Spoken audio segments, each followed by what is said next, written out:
Hello बच्चों, कैसे हैं आप लोग। चलिए शुरू करते हैं आज की एक्सरसाइज। इस एक्सरसाइज में ना हम पढ़ेंगे रोल्स थ्योरम, जैसा कि आप लिखा हुआ देख रहे हैं फर्स्ट क्वेश्चन में, रोल्स थ्योरम और मीन वैल्यू थ्योरम। केवल इन दो ही चीज़ों के बारे में हम इसमें मतलब डिस्कस करने वाले हैं। चलिए सबसे पहले देख लेते हैं कि ये होती क्या है। तो एक्चुअली रोल्स थ्योरम और मीन वैल्यू थ्योरम में ना कुछ स्टेप्स होते हैं, हमें वो करने होते हैं। जैसे कि सबसे पहले हमें यहाँ प्रूफ करना होता है किसी फंक्शन को कि वो कॉन्टीन्यूअस है इन दी इंटरवल, जो भी वो उन्होंने इंटरवल दिया हुआ होगा उसमें, ठीक है ना। और फिर उसे डिफरेंशिएबल भी प्रूफ करना होता है सेकंड स्टेप में। और थर्ड होता है हमारा कि ये जो एफ ए मतलब आप जो फंक्शन है उसमें जो फर्स्ट वाली वैल्यू और ये सेकंड वाली वैल्यू को पुट करते हैं तो वो दोनों इक्वल आनी चाहिए। तो ये तीन चीज़ें थी, ठीक है ना। रोल्स थ्योरम जब भी हमसे ये वेरीफाई करने के लिए बोलेंगे हमें क्या करना होगा, पहले तो उस फंक्शन को कॉन्टीन्यूस शो करना है, जो कि हम फर्स्ट एक्सरसाइज में मतलब 5.1 में देख चुके हैं। उसके बाद डिफरेंशिएबल हमें प्रूफ करना होगा। और इसके जब ये दोनों हो जाएंगे तो हमें ना ए और बी मतलब जो हमें इन्होंने इंटरवल दे रखा है उसकी इनिशियल और फाइनल वैल्यू जो होती है उन्हें पुट करना है फंक्शन में और देखना है कि वैल्यू क्या सेम आती है। और अगर वैल्यू सेम आ रही है तो हमें लास्ट स्टेप एक और करना है, हमें एक वैल्यू जैसा कि इन्होंने कहा है देन देयर एग्जिस्ट सम सी, कोई वैल्यू कांस्टेंट नंबर आएगा जो ए और बी के बीच में होगा, मतलब इस इंटरवल में लाई करना चाहिए, ठीक है ना। और वो निकालते किस तरह से, सी वैल्यू को आप डेरिवेटिव कर देंगे जो फंक्शन है उसका, और उसमें एक्स की वैल्यू निकालेंगे। एक्चुअली वो सी की वैल्यू ही होगी, ठीक है ना। हम एक्स की जगह एक्स को सी से रिप्लेस कर देंगे और सी की वैल्यू अगर ये जो हमें इंटरवल दे रखा होगा, हमें हर क्वेश्चन में इंटरवल ये ज़रूर देंगे, और अगर ये इनके बीच में आती है तो हमारी ये रोल्स थ्योरम वेरीफाई हो जाएगी, ठीक है ना। तो समझ चुके हैं शायद आप। और भाई मीन वैल्यू थ्योरम में क्या होता है, उसमें भी हमें सबसे पहले कॉन्टीन्यूअस और डिफरेंशिएबल तो प्रूफ करना ही होता है, ठीक है ना। और जब हम डेरिवेटिव करते हैं मतलब वो जो सी हमें निकालना होता था रोल्स थ्योरम में, उस सी को हम इसके थ्रू निकालते हैं। हम लिखते हैं एफ बी मतलब जो फाइनल वाली वैल्यू होती है माइनस इनिशियल वाली वैल्यू पुट कर फंक्शन में। तो ये फंक्शन से ऊपर और इन दोनों का आपस में माइनस किया गया और बी माइनस ए मतलब फाइनल माइनस इनिशियल वाली वैल्यूज़, और इसे इक्वल रखते हैं हम डेरिवेटिव के बराबर। जो हमें फंक्शन गिवन होगा ना उसके डेरिवेटिव के बराबर रखेंगे, वहाँ से सी वैल्यू निकल कर आएगी। और ये सी लाई करना चाहिए हमारा ये जो इंटरवल था इसके बीच, और अगर ऐसा होता है तो ये मीन वैल्यू थ्योरम हमारी वेरीफाई हो जाएगी। तो चलिए क्वेश्चन शुरू करते हैं। जैसे कि यहाँ फर्स्ट क्वेश्चन देखिए दे रखा है, यहाँ रोल्स थ्योरम हमें वेरीफाई करनी है। और ना एक इन्होंने पॉलिनोमियल इक्वेशन दे रखी है, मतलब फंक्शन हमें गिवन है और ये जो इंटरवल था कि एक्स कहाँ बिलोंग करता है हमें वो भी गिवन है, ठीक है। चलिए इसे मैं लिख लेता हूँ। तो जैसा कि हम लिख चुके हैं यहाँ पर, देखिए सबसे पहले मैंने स्टेप बताया था, स्टेप 1 में हमें करना होता है, स्टेप फर्स्ट में लिख देता हूँ। तो हमें यहाँ 3 स्टेप होते हैं। सबसे पहले इसे कॉन्टीन्यूस प्रूफ करेंगे, इसके बाद डिफरेंशिएबल, और फिर एफ ए और बी चेक करेंगे क्या ये इक्वल आ रहे हैं या नहीं, ठीक है ना। तो सबसे पहले कॉन्टीन्यूस प्रूफ करने के लिए याद रखेंगे कि कोई भी अगर यहाँ पॉलिनोमियल इक्वेशन दी है तो वो कॉन्टीन्यूस होती ही है और डिफरेंशिएबल भी होती है। तो मैं यहाँ लिख देता हूँ F x being a polynomial, क्योंकि पॉलिनोमियल है, then continuous in the interval -4, 2। और स्टेप सेकंड में क्या करेंगे, हमें इसे डिफरेंशिएबल प्रूफ करना होगा, ठीक है ना। और क्योंकि ये पॉलिनोमियल है कॉन्टीन्यूस के साथ साथ डिफरेंशिएबल भी होती है, हम इसे भी डायरेक्ट लिख सकते हैं, हमें कोई प्रूफ करने की ज़रूरत नहीं है। तो मैं लिख रहा हूँ यहाँ पर F X is a polynomial then it is differentiable also in the interval। इस बार जो देखिए यहाँ क्लोज ब्रैकेट था, यहाँ ओपन ब्रैकेट रखना है आपको डिफरेंशिएबल के टाइम पर, ठीक है ना। तो ये सेकंड स्टेप था, ये भी हो चुका है। आपको ये मतलब कभी भी पॉलिनोमियल अगर दी हुई होगी तो कोई सॉल्व नहीं करना, आपको डायरेक्ट लिख देंगे उससे भी काम चल जाएगा। और इसके बाद हमें क्या करना होता है, ये a मान लेंगे और ये b, इन वैल्यूज़ को ना फंक्शन में हमें पुट करना है। मतलब मेरे कहने का ये है कि आप सबसे पहले -4 रखेंगे और देखेंगे कि वैल्यू क्या आ रही है। x की जगह वैल्यू रख रहे हैं, ठीक है ना। तो ये तो हो गया 16 -8 ये भी -16 ही हो जाएगा, तो 0 आया है। चलिए सेकंड वैल्यू पुट करते हैं। सेकंड वैल्यू मतलब b वैल्यू थी यहाँ 2, और यहाँ इस बार जब 2 रखते हैं अपनी इसी फंक्शन में, 2 स्क्वायर 2, तो जो कि 4 + 4 8 होता है, और ये -8 ये भी 0 ही आ जाएगा। मतलब दोनों वैल्यूज़ क्या आ रही हैं, इक्वल हो गई हैं। F4 इक्वल है F2 के।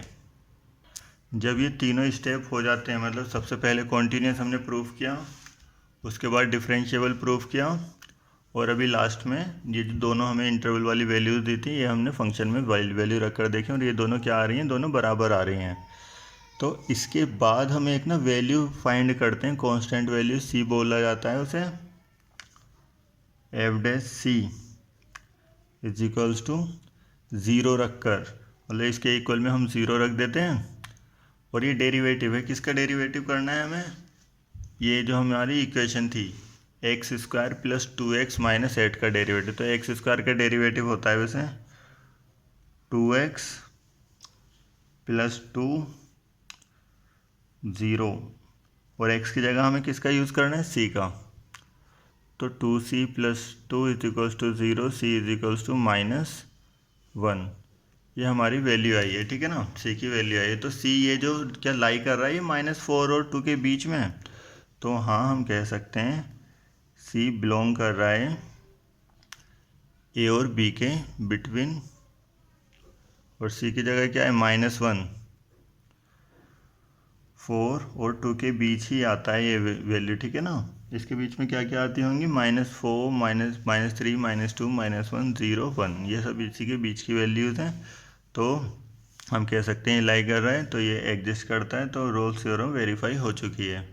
यहाँ हम लिख सकते हैं Rolle's theorem verify for the given function.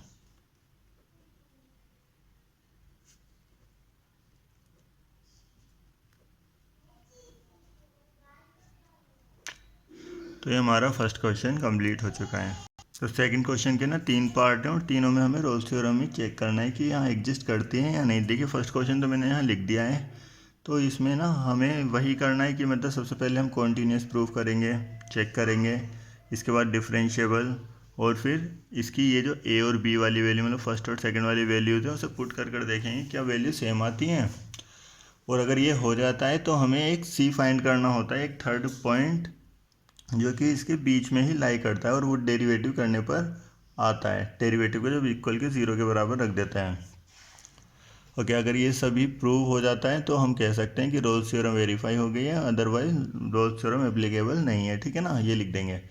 तो चलिए शुरू करते हैं। तो जैसा कि यहाँ हमें फंक्शन दिया है, तो सबसे पहले हमें इसे कॉन्टीन्यूस प्रूफ करना होगा। कॉन्टीन्यूस प्रूफ करने के लिए हम इसकी लेफ़्ट हैंड लिमिट और राइट हैंड लिमिट निकाल सकते हैं, जबकि हम जानते हैं ये ग्रेटेस्ट इंटीजर फंक्शन का साइन है, ठीक है ना।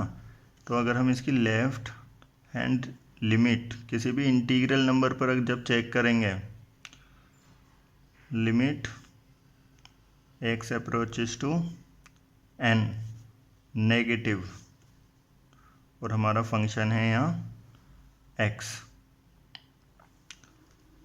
तो जब आप n से थोड़ा सा छोटा नंबर यहाँ पुट करते हैं, तो ये वैल्यू, अगर ये इंटीग्रल नंबर है, ठीक है ना, तो ये वैल्यू थोड़ी कम हो जाएगी, मतलब n से एक डिजिट डायरेक्ट कम हो जाएगी, n-1। जैसे कि अगर 2.9 भी होता है ना, 2.999, अगर 3 से ही थोड़ा सा भी कम होता है तो हम इसे 2 लिखते हैं, केवल इसकी ग्रेटेस्ट वाली वैल्यू लिखते हैं, पॉइंट के आगे जितनी वैल्यू उन्हें नहीं लिखा जाता। ओके, तो इसी तरह से अगर यहाँ हम n से जस्ट थोड़ा सा ही कम, मतलब अप्रोक्स 0 मानते हैं, उसे रखेंगे, तो इसकी वैल्यू n-1 आएगी। और जबकि राइट हैंड लिमिट के लिए, मतलब n पॉजिटिव, n से थोड़ी बहुत अगर वैल्यू बड़ी भी होती है, तो ये n ही रहेगा, मतलब 2.1 हो 2.3 कुछ भी होता तो मैं 2 ही लेता तब भी, तो इसलिए इसकी वैल्यू n ही रहेगी अगर हम पॉइंट्स में थोड़ी बहुत वैल्यू ज़्यादा भी लेंगे तो ये दोनों वैल्यू तो अलग अलग आ रही हैं। हम कह सकते हैं लेफ्ट हैंड लिमिट बराबर नहीं है राइट हैंड लिमिट के, मतलब ये जो है ना कॉन्टीन्यूस नहीं हुआ function. F X is not continuous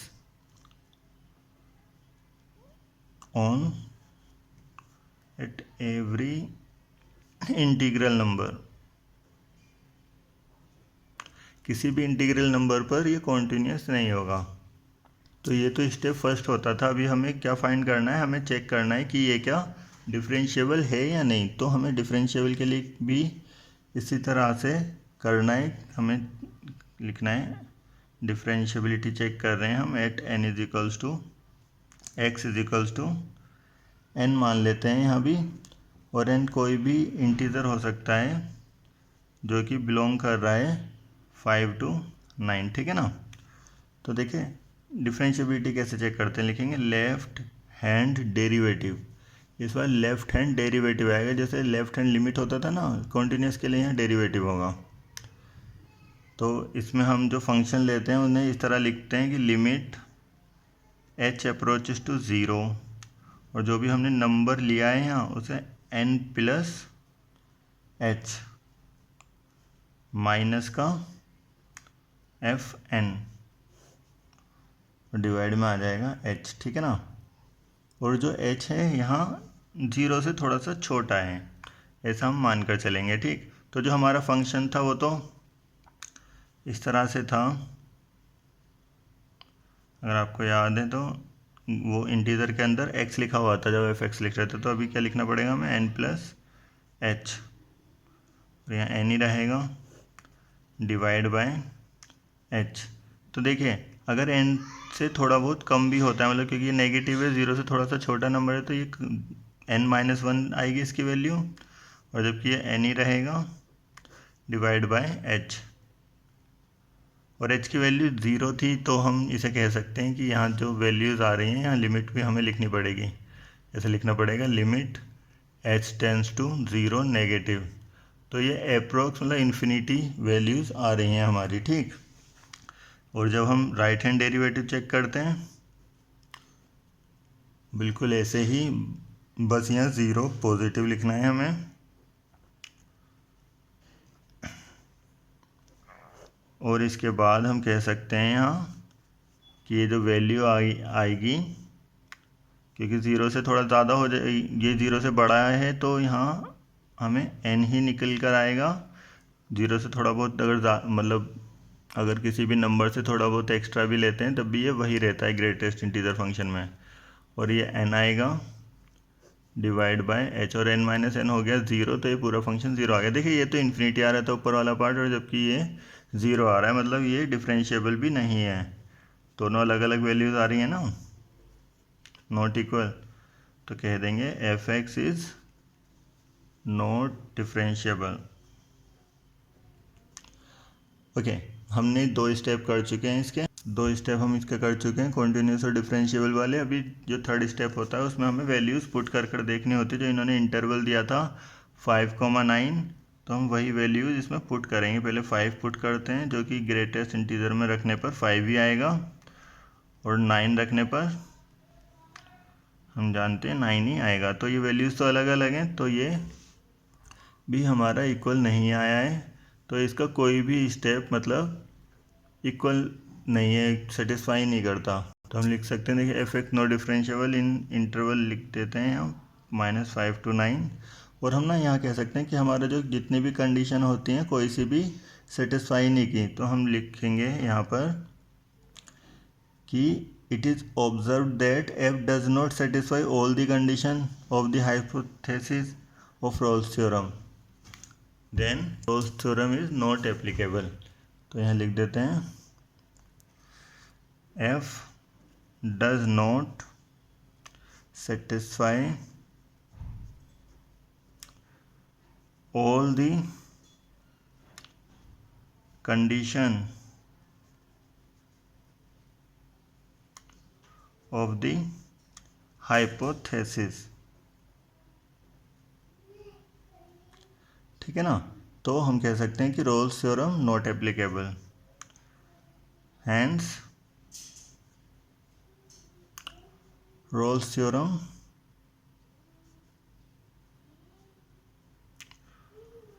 not applicable for F X is equals to mod X के लिए, ठीक है ना, या ग्रेटेस्ट इंटीजर के लिए। तो इसका देखिए सेकंड पार्ट बिल्कुल सेम ही है, बस ये वैल्यू 5 और 9 की जगह -2,2 है, ठीक है ना। तो ये इसी की तरह हो जाएगा, और जो हमारा इसका थर्ड वाला पार्ट है वो आप फर्स्ट क्वेश्चन की तरह करेंगे। तो इसमें वैल्यूज़ मतलब पहले कॉन्टीन्यूस फिर डिफरेंशियल फिर वैल्यू पुट कर देखना है कि ये इक्वल आती हैं या नहीं 1 और 2 से। तो जैसा कि हम देख सकते हैं, अगर आप 1 रखते हैं तो ये 0 आएगा और 2 रखने पर ये 3 हो जाएगा, एफ एक्स है ना थर्ड पार्ट में सेकंड का। तो ये इक्वल नहीं आएगा, अगर इसकी एक भी कंडीशन मतलब सेटिस्फाई नहीं करते तो हम कह देते हैं कि Rolle's theorem not applicable for this. Okay, तो ये सेकंड क्वेश्चन आपका कंप्लीट हो जाएगा। इसी तरह से आते हैं इसके थर्ड वाले पार्ट पर। तो जैसा कि यहाँ क्वेश्चन में हमें दिया है, ये तो इसका इंटरवल हो गया, और हमें बोला है F dash x does not vanish. अब इसका मतलब क्या हुआ है कि जो डेरिवेटिव है एफ एक्स का वो ज़ीरो नहीं होता, वेनिश मतलब ख़त्म नहीं होता।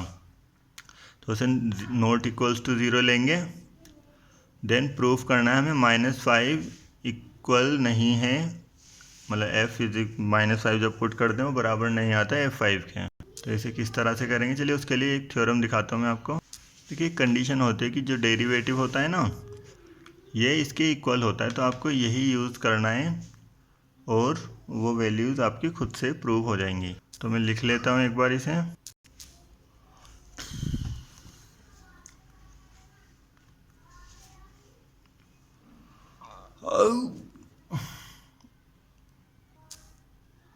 आते हैं नेक्स्ट वाले क्वेश्चन पर जो कि दिया है इन्होंने, फोर्थ वाला क्वेश्चन। मीन वैल्यू थ्योरम आपको यहाँ प्रूफ करनी है। तो मीन वैल्यू थ्योरम के लिए भी हम जैसा कि जानते हैं ये एक पॉलिनोमियल इक्वेशन है, तो ये कॉन्टीन्यूअस और डिफरेंशिएबल तो होगी ही, और ए और बी की वैल्यू इन्होंने यहाँ साइड में दी हैं 1 और 4। तो मैं जैसे कि क्वेश्चन लिख चुका हूँ, ये हमारा फोर्थ क्वेश्चन है। और ना देखिए स्टेप 1 और स्टेप 2 तो आपको समझ आ गया होगा, आप डायरेक्ट करके उसमें लिखना होता है कि ये कॉन्टीन्यूअस है क्योंकि ये पॉलिनोमियल है इन दी इंटरवल ऑफ इसमें। और इसी तरह सेकंड में आपको इसे डिफरेंशिएबल बस लिखना है क्योंकि ये पॉलिनोमियल है, ये डिफरेंशिएबल भी होगी ही। तो फर्स्ट में आपको कॉन्टीन्यूअस लिख देना है, सेकंड में आपको डिफरेंशिएबल लिखना है, और ये 2 स्टेप होने के बाद आपको ये वैल्यू जो होती है इन्हें पुट करना होता है। एफ ए निकालेंगे, ए मीन्स 1 और 1 मतलब यहाँ आप जब पुट करते हैं 1 स्क्वायर 4 और 3, यह हो गया 7 - 6। और मैं इसकी जब सेकंड वैल्यू निकालता हूँ बी के लिए जो कि था 4 -4 × 4, और ये हो जाएगा 16। देखिए ये तो कैंसिल हो जाएंगे और रह जाएगा माइनस, देखिए इक्वल नहीं आ रहा है ना, तो एफ ए बराबर नहीं है एफ बी, क्योंकि हमें ना यहाँ मीन वैल्यू थ्योरम प्रूफ करनी थी, तो उसमें ये बराबर आता भी नहीं है। इसमें हमें एक ना थर्ड वैल्यू निकालनी होती है, वो इस तरह से कि जो डेरिवेटिव होता है वो आता है F B F A B - A, और रोल्स थ्योरम में ना ये इक्वल आते थे तो ये 0 हो जाता था, हमें इसे 0 के बराबर रखना होता था एफ डैश सी को, ठीक। तो मैं वैल्यू पुट कर रहा हूँ, जैसे कि यहाँ तो डेरिवेटिव करेंगे आप फंक्शन का, और हमारा फंक्शन है एक्स स्क्वायर 4x - 3, इसका डेरिवेटिव करना है। एक्स स्क्वायर के लिए हो जाएगा 2x - 4x के लिए 4 बचेगा, x का 1 और 3 के लिए 0। और एफ बी की जो वैल्यू जो हम ऊपर निकाल चुके हैं,